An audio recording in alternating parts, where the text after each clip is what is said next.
Buenas tardes.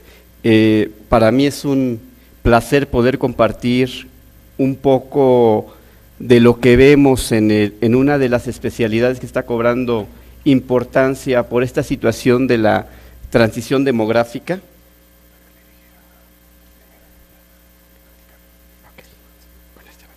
¿Y el señalador es? Para cambio. Ok, no tiene el láser, ¿no? El láser es este. Perfecto, gracias. Y le digo que está tomando importancia pues por los cambios demográficos que estamos viviendo, no solamente en el mundo, en México. El problema del envejecimiento nos está alcanzando y si no se toman las medidas pertinentes, pues es algo que seguramente va a colapsar a los sistemas de salud, no nada más en nuestro país, sino en el mundo, como ya sucedió en algunos países europeos. Entonces, para empezar, bueno, los voy a tratar de invitar a que nos metamos un poco en el cerebro de un geriatra. ¿Qué es lo que vemos los geriatras? Tenemos a veces parece un mundo propio, pensamos muchas cosas extrañas, y esto se debe a que la misma especialidad no ha logrado definir lo que es el envejecimiento, y estamos en un filo en donde no sabemos hasta dónde el envejecimiento es una situación deseable o la queremos ver los médicos también como una situación indeseable, y esto se debe a que el envejecimiento marca la etapa donde va a terminar la vida. Esto nos está recordando día a día que la vida termina. Entonces, desde cómo nombramos al anciano tenemos problemas. Nosotros en México, por ejemplo, hemos creado muchos términos para tratar de evitar el término anciano, el término viejo, ya que se considera por algunos grupos como despectivo. Entonces se creó lo del adulto mayor. Pero ya anteriormente ha habido intentos tales como hablar del adulto en plenitud, hablar de la tercera edad, que es un término más sociológico que biológico. Entonces, ¿cómo lo nombramos? ¿Les decimos viejitos? ¿Les decimos adultos mayores? ¿La tercera edad? ¿Cómo los debemos de llamar? Y desde aquí viene esta situación del cerebro del geriatra, porque muchos geriatras asumen el término de el adulto mayor, otros estamos en contra porque sentimos que hablar de hacer un eufemismo del término no nos va a ayudar para diseñar proyectos desarrollar proyectos para atender la necesidad de este grupo en especial.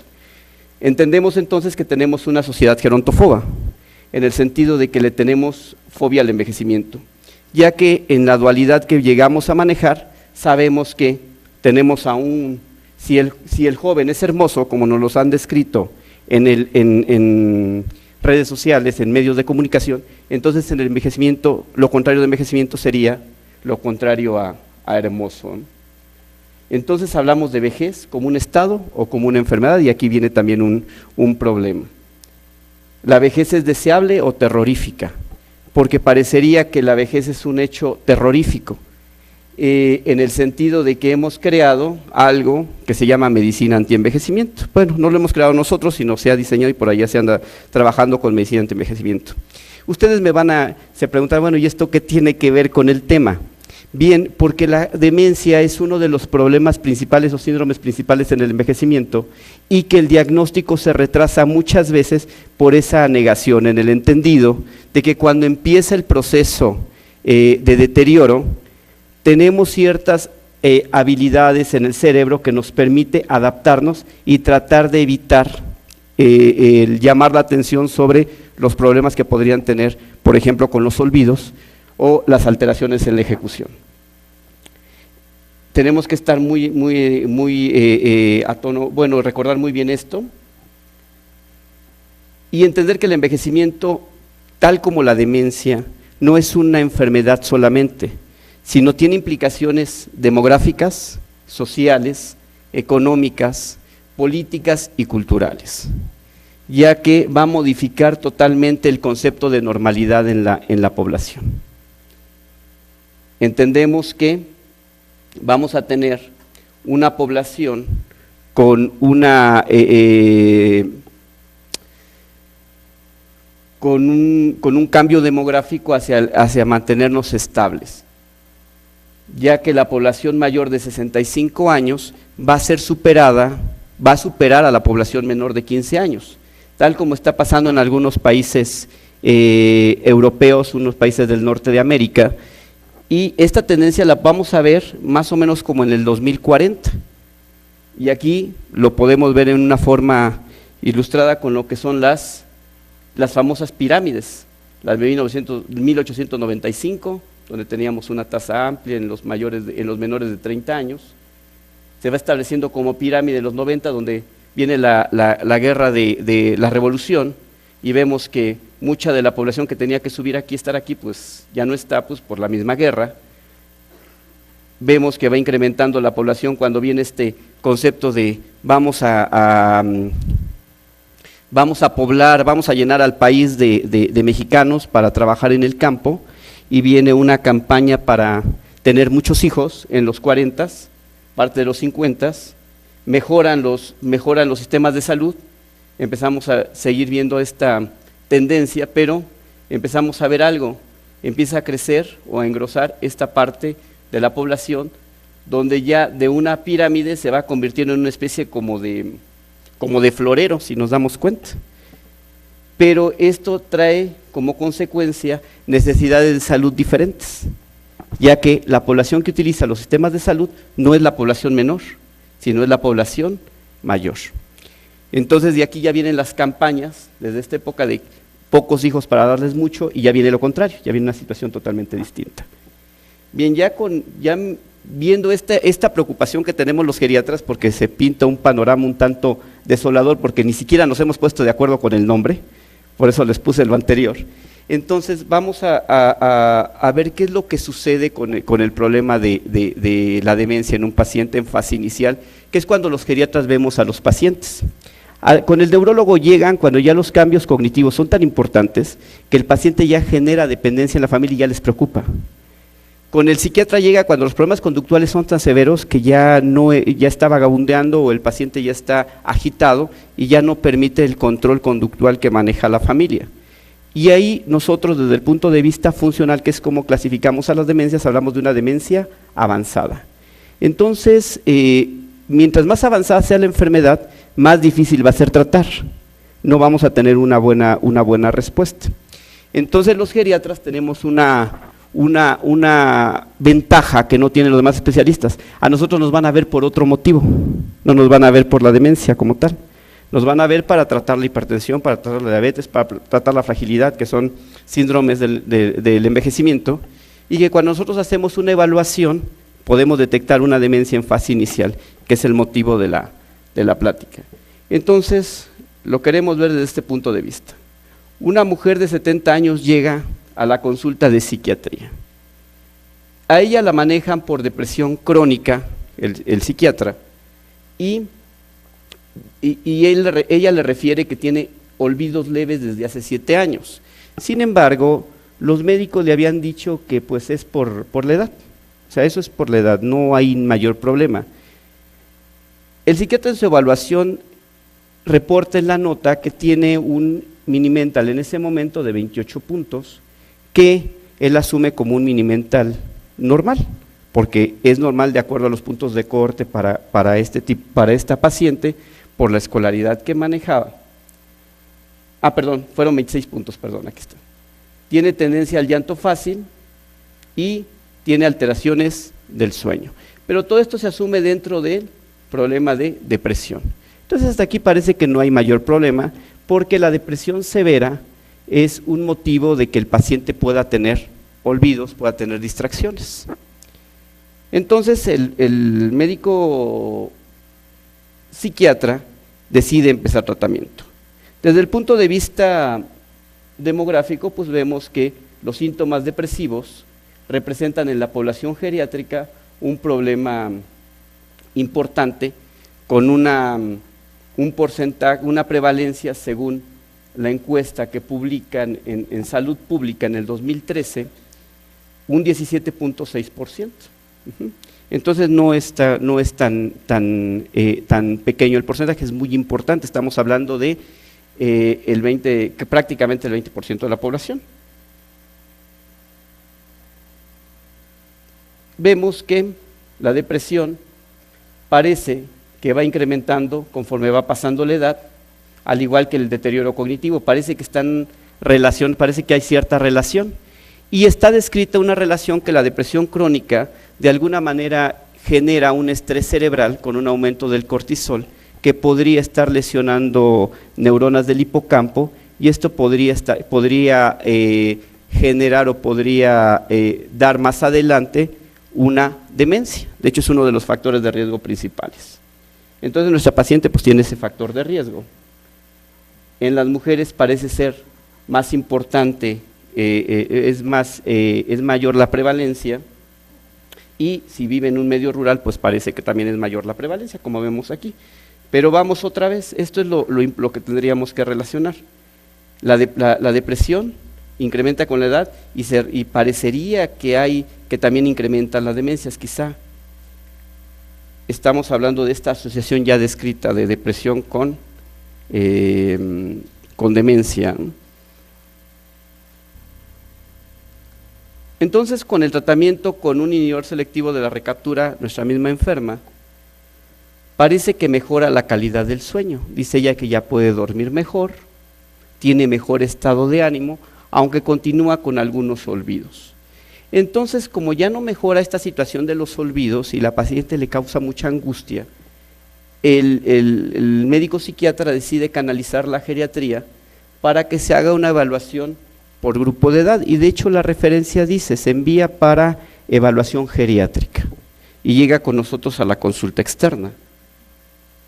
Nosotros, para evaluar de una manera apropiada a un paciente anciano, tenemos que evaluar la funcionalidad, tenemos que evaluar la cognición, el estado clínico y la expectativa de vida, y las redes de apoyo, ya que todo esto junto nos va a permitir establecer protocolos terapéuticos o de rehabilitación.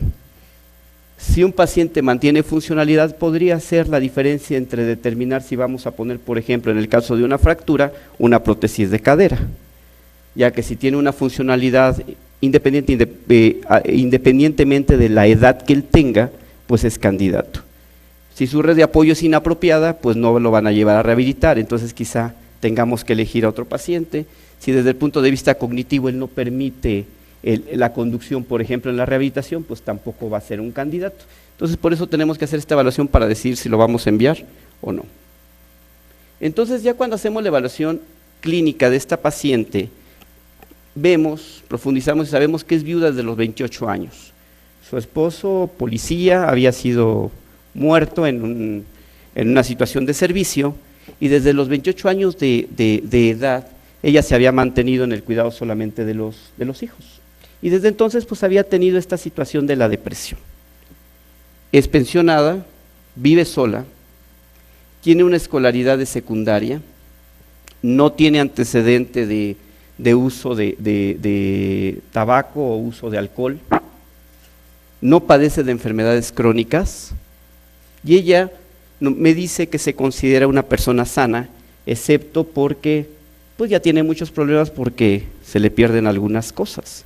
Y de hecho, en la consulta, yo no tenía, sobre todo en la época de lluvias, cuando ella llega, pues a mí me agradaba que ella llegara a la consulta, porque habitualmente cuando yo terminaba la consulta, iba a apagar la luz del consultorio, pues siempre tenía un paraguas, ¿no? Entonces ella decía, ya encontré otro paraguas, y porque ella me dejaba sus paraguas en el consultorio. Entonces ya se lo revolvía a la siguiente, pero me lo volvía a dejar, entonces decía, bueno. Ella, desde el punto de vista funcional, nosotros manejamos 3 niveles de función: las actividades básicas, las actividades instrumentales y las actividades avanzadas de la vida diaria. Las actividades básicas son aquellas que tienen que ver con el autocuidado dentro de casa, es lo más elemental, como serían el uso del retrete, el baño, el alimentarse por sí mismo, el levantarse de la cama, el poder asearse y tener la continencia. Desde el punto de vista de las actividades básicas, ella era totalmente independiente. Le decía hace un rato que ella vivía sola. Las actividades instrumentales son aquellas que tienen que ver con la salida de la casa y con la interacción con otras personas, por ejemplo, seguir algunas indicaciones, tal como sería el uso y la preparación de medicamentos, el cocinar, las labores domésticas. Fuera de casa sería el uso del transporte público, el uso de las actividades financieras, serían las actividades, las compras pequeñas. Entonces ella, en las actividades instrumentales que son más complejas, tenía ciertos problemas en los ítems que tenían que ver con lo financiero, ya que a veces llegaba a perder el dinero de la pensión.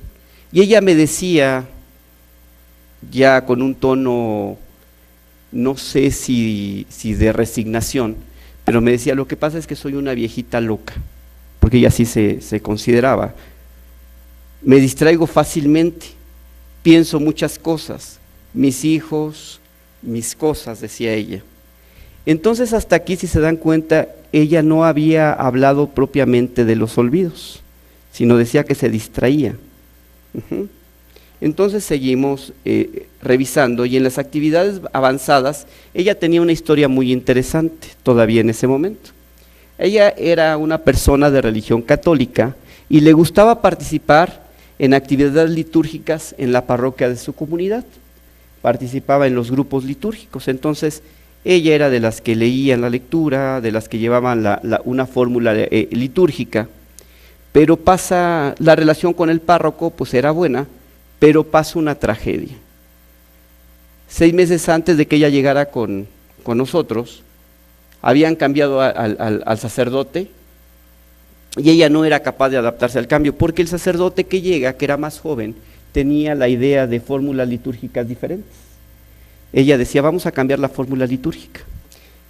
Ella no lo decía, porque ya lo manejamos después, pero me decía, con el nuevo párroco las cosas han cambiado, hay muchos chismes y como que no nos caemos bien. Entonces empezó a ver algo que no había considerado con el otro cura. Ahí no habían chismes, aquí sí hay chismes en el grupo. Entonces decide abandonar al grupo, y como hay muchos chismes y como ella tiene muchas cosas que hacer en su casa, decide quedarse en casa. No sé si les suene conocido, pero hay muchos, yo creo que todos tenemos un familiar que dice, ya no quiero salir porque además tengo mucho que hacer, ¿no? Como tengo que cuidar animales, tengo que cuidar plantas, y se van generando necesidades dentro de casa, pero por ese miedo a salir. Entonces aquí parece que empezamos a tener un problema en las actividades avanzadas, las actividades sociales, pero tienen que ver con una situación de resolver un problema que es el tratar de aprender la nueva fórmula litúrgica, que le cuesta trabajo. Parece que hay un problema ahí en las funciones ejecutivas, que ella ya empieza a notar más que los olvidos, ¿de acuerdo? Y eso no lo puede sustituir. Entonces, como no lo sustituye, decide salirse. Con esto podemos pensar, no podemos pensar todavía que la paciente tenga una demencia. Podríamos pensar que, pues sí, la señora ya está cansada, que no salga de la casa, que se quede, que está bien, que es por la edad. Lo podríamos pensar y podríamos decirle que no hay ningún problema. Pero tenemos que hablar de esto, de las demencias, como una enfermedad crónica, irreversible, y que va evolucionando en forma gradual. Entonces es cuando nos planteamos, ¿dónde empieza la demencia? ¿Dónde va a empezar, no? Y esto es importante saber en qué momento empieza y que la tenemos que tratar en forma temprana, ya que las modalidades de tratamiento farmacológico y no farmacológico disponibles pueden mejorar la evolución siempre y cuando la demencia se detecte en las fases más tempranas de la enfermedad. Es decir, si la clasificamos sería cuando todavía mantiene independencia en actividades instrumentales y actividades básicas de la vida diaria, no cuando ya las perdió. Entonces, viene una pregunta que nos podemos hacer. ¿Hasta dónde hablamos de cambios por envejecimiento y hasta dónde hablamos de enfermedad? porque sabemos que con el envejecimiento sí van a haber cambios en las actividades cognitivas. Esos cambios, curiosamente, se van a dar sobre todo en actividades que tengan que ver con situaciones de ejecución, pero son más evidentes cuando tiene que ver con tiempos, ¿de acuerdo? Un paciente mayor va a tener tiene un retraso en la respuesta que no nada más se ve en lo cognitivo, sino también se ve en lo motor, por eso se cae más fácil.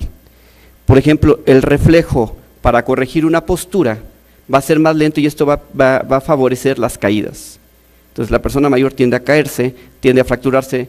El lugar más frecuente de fractura no necesariamente es la cadera, sino son los huesos de los antebrazos por la protección. Y estos cambios van a hacer que de alguna manera nos lleguen a confundir, porque un paciente que llegue a tener cierta declinación, no vamos a saber si en algún momento podemos tomarle la importancia como para hacerle un estudio más profundo o podamos atribuirle al envejecimiento. Hablamos de inteligencia, parecería que la actividad intelectual se puede mantener siempre y cuando nosotros sigamos ejercitando. Maestro, es un placer, usted es un ejemplo. Tengo algunos maestros también que son muy claros en sus ideas, entonces usted es un claro ejemplo de cómo la disciplina cognitiva, la disciplina física, mantiene a una persona, independientemente de la edad, la mantiene activa en todo momento.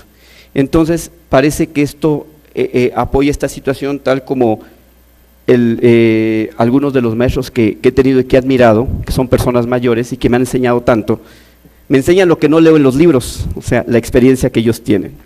Entonces, parece que esta declinación de la que se habla no va a afectar las habilidades cognitivas de las personas, porque hay procesos que nos van a permitir mantener siempre y cuando con la disciplina, mantenernos funcionales. Entonces aquí sería la diferencia entre la enfermedad y lo que es los cambios normales. Los cambios que se dan no deben de afectar la funcionalidad. En el momento que un paciente empieza a afectarle la funcionalidad, entonces hablamos ya de una enfermedad. Parecería que ahí está el punto, en las actividades avanzadas, en las funciones ejecutivas. Hay muchos factores que nos llegan a confundir. Por ejemplo, las alteraciones sensoriales. ¿Qué pasa con el envejecimiento? Ya no vemos igual, ya no escuchamos igual. Está la presbicia, la presbiacusia, que son problemas que a veces no les damos mucha importancia, pero que tienen que ver con la asimilación de la información y que esa información nosotros la podamos integrar, la podamos comprender y la podamos expresar. Entonces, muchos de las personas que yo llego a tener por problemas cognitivos, por problemas de olvidos, resulta que tienen un problema auditivo. Como no escuchan bien la información y la información se va fragmentando, entonces no se considera como relevante para la persona y obvio lo que no consideramos relevante lo olvidamos. No, es más, no lo olvidamos, nunca lo integramos. Entonces, esta evaluación de las sensorial es importante. Sobre todo la polifarmacia tiene mucho que ver porque hay medicamentos que nos van a enlentecer en los procesos cognitivos, como algunos antihipertensivos.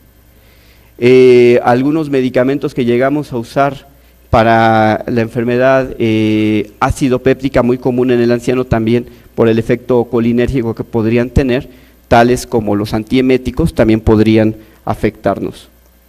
O la misma depresión, dicen que es del 17% en la encuesta en Sanud que publicaron en la revista Salud Pública. Sin embargo, yo creo que si nosotros hacemos, porque la tasa que tenemos en el ICEMIN, un tamizaje en población urbana puede ser que sea mayor. De hecho, prácticamente la mitad de los pacientes de la consulta externa en el hospital en geriatría tienen depresión y requieren fármacos, ya que los cambios neurofisiológicos que se dan por el envejecimiento más la depresión, hace que sea improbable que vaya a mejorar con una atención solamente psicodinámica, psicológica, y que requieran también el uso de medicamentos.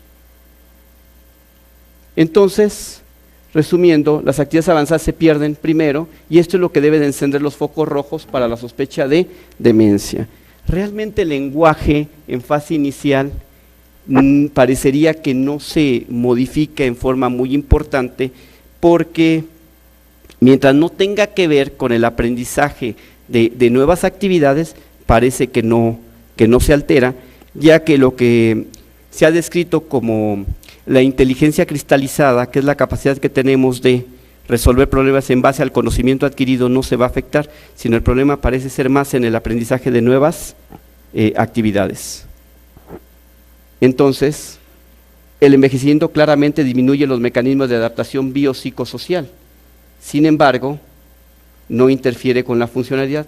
En ese momento lo llamamos ya enfermedad, ¿de acuerdo?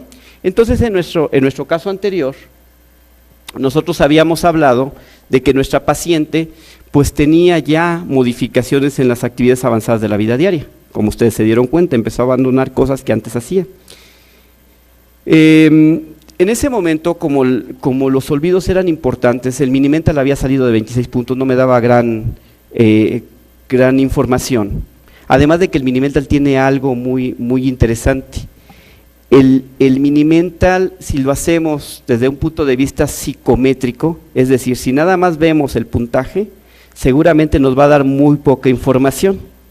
Si nosotros hacemos un Mini-Mental desde un punto de vista psicodinámico, más que psicométrico, y vemos cómo el paciente está resolviendo cada uno de los ítems, vamos a detectar problemas. El paciente puede valerse de ciertas claves para tratar de resolver. Entonces ahí es donde tenemos que tener mucha atención, porque es lo que nos va a dar, a pesar de un puntaje adecuado, la posibilidad de que pudiera tener una alteración. De tal manera que el Mini-Mental solo no nos va a servir para detectar una demencia o una alteración en fase inicial, y nos valemos de una prueba que tiene que ver más con funciones ejecutivas, que es la prueba del reloj, como una prueba de detección rápida. En la prueba del reloj es muy importante cómo damos la instrucción para poder evaluar. La instrucción se da en una sola ocasión, se repite para darnos cuenta si el paciente escuchó las instrucciones que dábamos, y después le permitimos que lo haga sin limitación de tiempo. Eso es muy importante, porque decíamos que un cambio del envejecimiento es precisamente el retraso en la respuesta cognitiva y neurológica en general.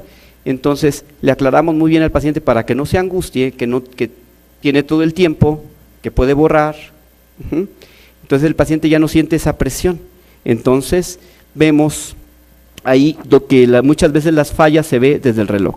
Y después de eso nos tenemos que valer de algunas pruebas más profundas. A mí me gusta esta prueba porque es una prueba que es relativamente rápida, que es el Neuropsy. El Neuropsy es rápido porque nos permite explorar muchas cosas que tienen que ver con lo que se afecta más en las demencias, porque las pruebas más largas, por el efecto de fatiga en el anciano, puede ser que nos den alteraciones que no sean atribuibles al proceso cognitivo como tal, sino al cansancio mental. Entonces, por eso no optamos por ellas en geriatría. Esta es una prueba, bueno, que muchos de ustedes seguramente ya conocen, y fue diseñada o fue hecha para la población mexicana. Considera lo que son aspectos como la edad, aspectos como la escolaridad.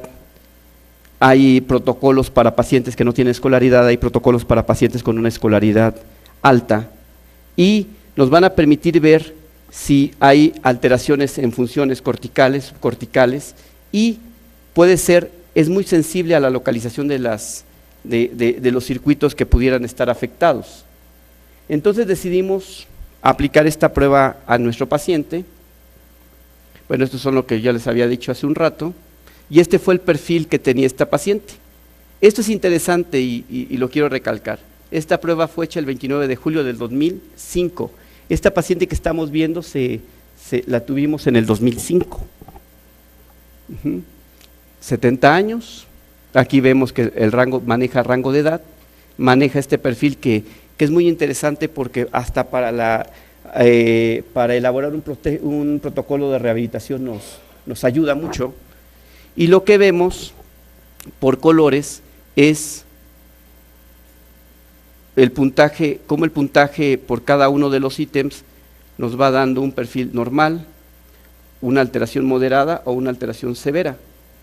Y vemos esto como interesante, en lo que es la atención y la concentración parece que está limitada, y lo que es en la codificación de la información.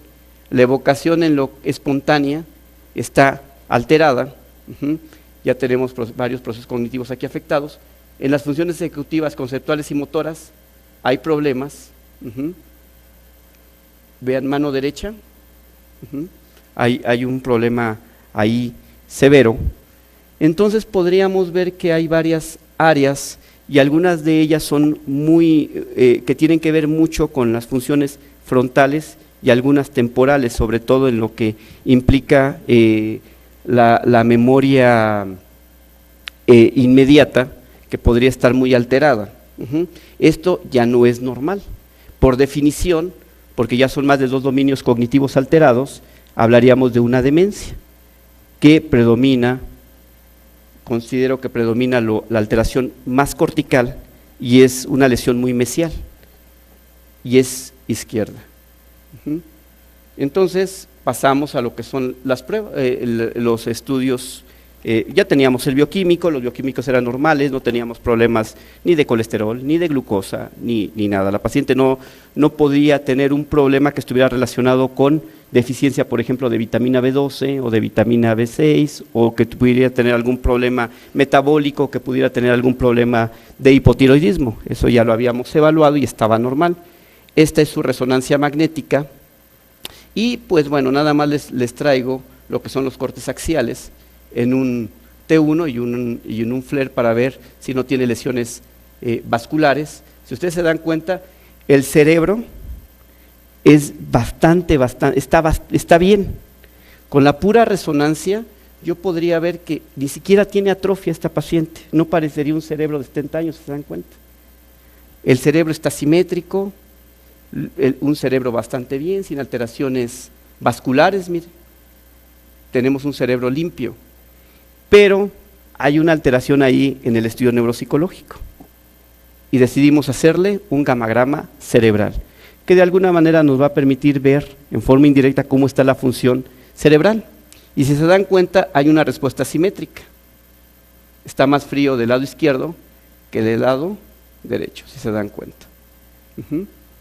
Está más rojo de este lado, más adelgazado, entonces parece que la lesión está de este lado, hay un hipofuncionamiento quizá del lado izquierdo que está tomando parte del temporal, parte del frontal, que explicaría la alteración que vimos en el gráfico neuropsicológico. Entonces con esto decimos que por definición tenemos un síndrome demencial de predominio cortical con una afectación mesial izquierda. Esto nos haría, la enfermedad que más podría relacionarse sería la enfermedad de Alzheimer, y que por funcionalidad sería una enfermedad en una demencia leve todavía, porque están afectadas solamente funciones avanzadas de la vida diaria. Entonces aquí tendríamos que definir el tratamiento. Hay mucha controversia con el tratamiento. Creemos, muchos médicos pensamos que solamente con lo farmacológico será suficiente y nos dan varios grupos de medicamentos para tratar. Este es el más común en este tipo de enfermedad, que serían los que tienen que ver con la disponibilidad de acetilcolina, que son los inhibidores de la acetilcolinesterasa. El más viejo es la tacrina, donepezilo, y de hecho este ya no se comercializa prácticamente por los efectos adversos que daba, donepezilo, ribastimina y galantamina. Son medicamentos que ya tienen mucho tiempo en el mercado, que demostraron ser efectivos en pacientes con este tipo de enfermedad, pero estamos hablando de pacientes que ya tienen cambios en el mini-mental severos, o sea, estamos hablando de una demencia moderada, grave. Realmente en una inicial porque no se detecta, el proceso es complejo y los estudios que hemos leído, si se dan cuenta, solamente evalúan con minimental y funcionalidades bien graves. Aquí decidimos iniciar con ella la rivastigmina, que fue el medicamento por el tipo de demencia. Para las demencias vasculares, este tipo de medicamentos prácticamente no dan mucho beneficio, por eso es importante hacer la distinción, porque son medicamentos caros y tengo que seleccionar muy bien al enfermo al que se lo voy a dar, porque si le voy a dar algo caro que no funciona, pues sería no una falta de información, sino también una falta de ética de mi parte. Entonces, se decidió empezar con esta paciente con rivastigmina. O existen otros medicamentos como la memantina, que tampoco se utiliza en forma inicial, sino se ha asociado, por ejemplo, con otros fármacos, y que en demencia grave se ha tratado de usar junto con inhibidores de acetilcolinesterasa, y que pues hablan de que podría tener disminución en la toxicidad mediada por el glutamato. Se ha hablado del uso de estos medicamentos asociados en pacientes muy graves, que ese también es un problema, porque no hay tratamientos. Podría usarse, pero con alto costo. Esto lo pongo porque siempre me preguntan del ginkgo biloba, yo creo que ustedes, pero el ginkgo biloba pues realmente no es un medicamento que haya demostrado o haya evidencia de que pueda ser efectivo en este tipo de enfermedades. Hay un medicamento no tan nuevo, la cerebrosina, que es el Renascence, pero este medicamento no sirve para demencias corticales, eso sí también yo no lo comercializan como tal, pero no funciona mucho mejor en demencias vasculares. La buena noticia es que la mayoría de las demencias que tenemos en México son vasculares, entonces parece que funciona mejor con este tipo de enfermos.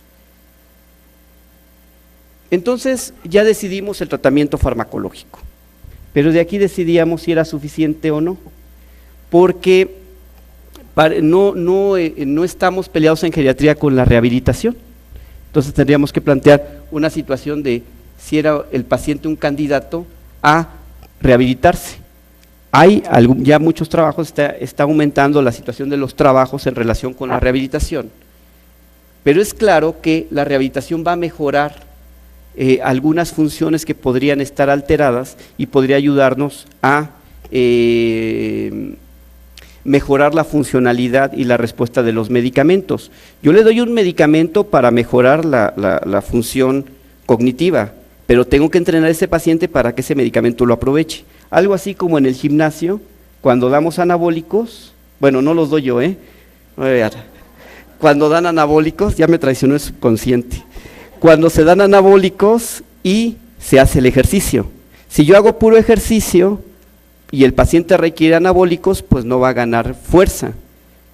Si yo uso anabólicos y no voy al gimnasio y no hago ejercicio, pues tampoco voy a ganar fuerza. Entonces, en lo cognitivo parece que aplica algo similar. Doy el medicamento, pero lo tengo que rehabilitar. Entonces, ahí teníamos que plantear con esta paciente si por la edad y por el tipo de enfermedad podría ser candidato, iba a mejorar con la rehabilitación. Entonces empezamos a buscar hace algunos años con la doctora Laura y decíamos, bueno, yo creo que sí podría mejorar. Es claro que los estudios que tienen que ver con la rehabilitación se ven en otro tipo de enfermedades, como el trauma, o como las enfermedades que tienen que ver con lesión vascular, pero poco se habían visto con alteraciones cognitivas por demencia. Entonces, buscando, vimos que las enfermedades vasculares, el trauma, podrían mejorar siempre y cuando la lesión fuera importante, tenía mejores resultados que cuando era más leve la lesión. Vimos que una intervención temprana podría mejorar en pacientes con lesión traumática los resultados. Entonces decidimos, bueno, entonces quizá los adultos también tengan esa capacidad de rehabilitación y quizá el paciente con demencia también lo podría tener. Entonces empezamos a ver algunos estudios muy viejos, este era muy interesante, es muy viejo, y en él lo que se hace nada más es la aplicación en pacientes sin demencia de de pruebas neuropsicológicas y se hace una segunda medición 14 años después para ver, y vieron que el 50% de estos pacientes pues tenían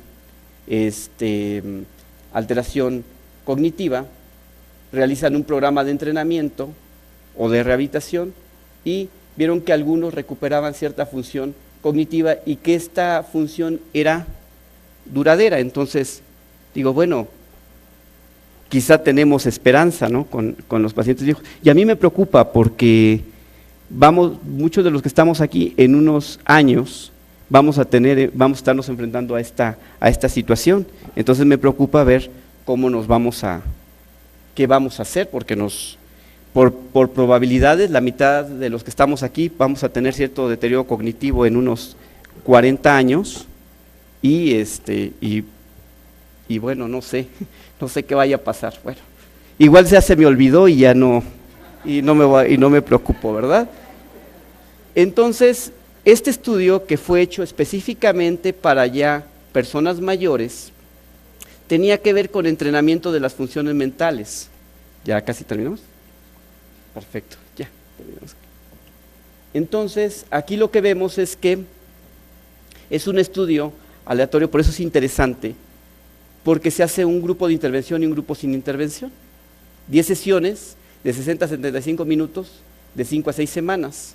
Se trabajó memoria, razonamiento, velocidad de procesamiento cognitivo, y se concluye que una intervención cognitiva apropiada va a mejorar habilidades intelectuales, permitiendo mayor independencia funcional, y estos resultados son sostenidos.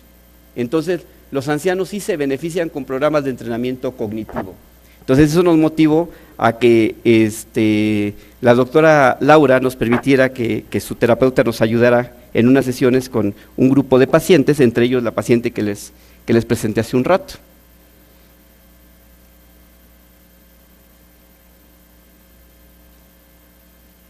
Y les quiero mostrar esto. Junio del 2006, un año después, es la misma paciente. Los cambios están descritos desde el punto de vista neuropsicológicos, están descritos desde el punto de vista funcional, que no son cambios que tengan que ver con una situación de simulación. Y vemos que mantiene la cicatriz de la enfermedad, porque la enfermedad, como habíamos dicho, el Alzheimer es una enfermedad incurable. Pero, si se dan cuenta, logra mejorar algunas de las funciones, entre ellas las funciones ejecutivas, tanto conceptuales como motoras. Esto no se achaca solamente al tratamiento farmacológico. Yo creo que uno de los puntos más importantes es el tratamiento de la rehabilitación que se logró dar en la paciente. Si nos damos cuenta con esto, ya por definición, si somos totalmente puristas, ya no tiene demencia. Es una paciente que tiene nada más alterada una función cognitiva, entonces hablaríamos de una paciente con un deterioro cognitivo leve. Recupera actividades avanzadas. 2016, la paciente hasta la fecha la seguimos viendo. La seguimos viendo porque la paciente sigue yendo a la consulta, sigue independiente, va sola, y estamos hablando de 11 años después. No les pude traer la resonancia porque le pedí una resonancia nueva, pero la paciente se mantiene ahorita, ya no está con galantamina porque nos la movieron del cuadro, pero está manejándose con rivastigmina. No ha dejado el tratamiento farmacológico. Y la paciente ya no me deja paraguas, entonces ya me mojo. Y pues un homenaje, mi maestro, el doctor Olvera, neuropatólogo, Hospital General de México. Van a decir que tiene que ver conmigo. Hay maestros que no necesariamente tienen que ser de nuestra especialidad para marcarnos. El maestro Olvera, siendo neuropatólogo, me marcó a mí como internista y como geriatra, de tal forma que me escapaba a veces en la mañana, me apuraba, llegaba temprano a hacer mis notas y me iba a los cortes de cerebro con él en el Hospital General de México, donde tuve la oportunidad de hacer la residencia y lo conocí, entraba a sesiones. Y el maestro Olvera, a sus 80 años, aprendió a hablar otro idioma. Entonces, digo, pues maestro, ¿no? Bueno, les agradezco mucho, muchas gracias.